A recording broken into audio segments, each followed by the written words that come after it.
Welcome back. Today we're going to be talking about the recent controversy, what I would like to call the Star Wars channel civil war. And it's essentially what it sounds like. A couple of YouTubers had some sort of back and forth with people on Twitter, YouTube, and other platforms, with the biggest names being Star Wars Theory, Geeks and Gamers, RK Outpost, and Nerdrotic. And while the last three channels aren't exclusively Star Wars, all of them have become known for voicing their dislike for all of the crap Disney and Lucasfilm have been putting out. Primarily their shows and movies. They've also called out modern Hollywood in general for their virtue signaling agendas, as well as the people who defend their actions to the very end. And this has been a thing for a while with these guys, especially Star Wars Theory, who is the largest Star Wars YouTuber on the platform, I believe, with over 3.3 million subscribers as I'm making this video. But here is where this all starts to get a little ridiculous. So Disney's latest flop, The Acolyte, has made headlines because of just how bad it is, how low the viewership and ratings are, and it was just overall a total failure across the board. Hell, Disney even took down merch for the show on the Disney Store website. Even they know it was a failure. And for some weird reason, it was initially given a second season, but was thankfully scrapped because of the show's abysmal performance. And for some reason, people on social media, including some media outlets, just went on a rampage accusing channels like GNG, Star Wars Theory, and Nerdrotic for being the reason the show was cancelled, and that now apparently the supposed millions of fans of this dumpster fire show are being denied a second season.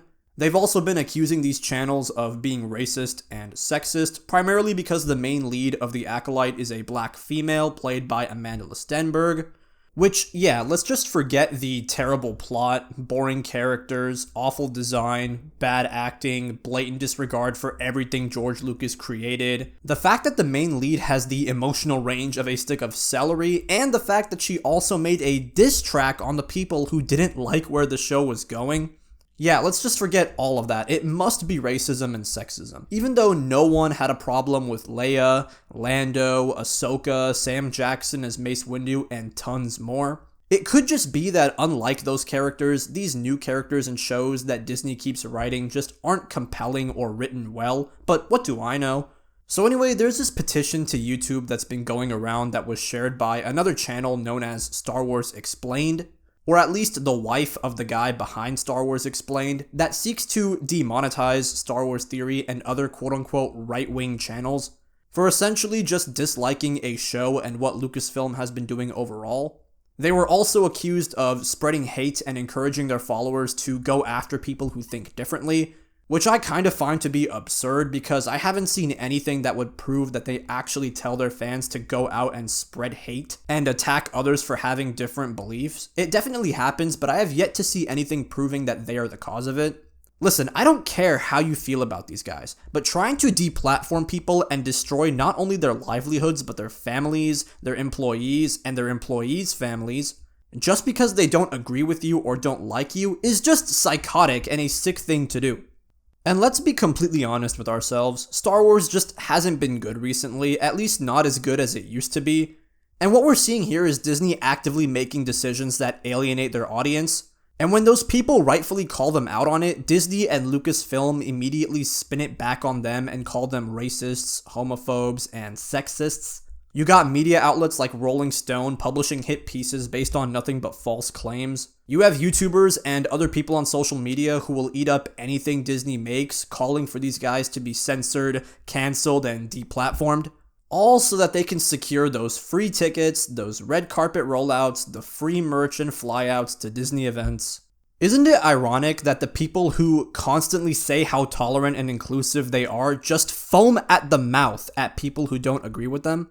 And let's just think logically. Is making a diss track on the people you rely on to watch your show and make your career successful a good way of garnering sympathy?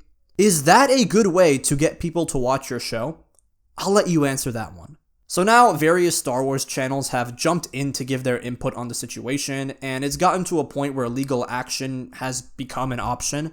And to be honest, I find it pretty ridiculous that this situation has even gotten this far to begin with.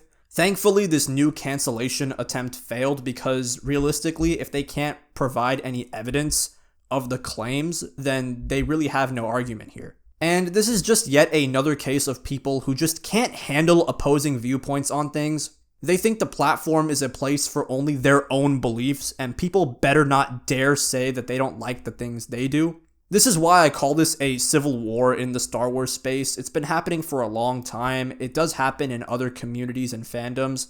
But making a joint effort to try and censor and essentially upend the lives of creators just because they don't agree with you is a scummy thing to do, and you shouldn't be surprised if that shit finds its way back to you. Thanks for watching, and I'll see you in the next one.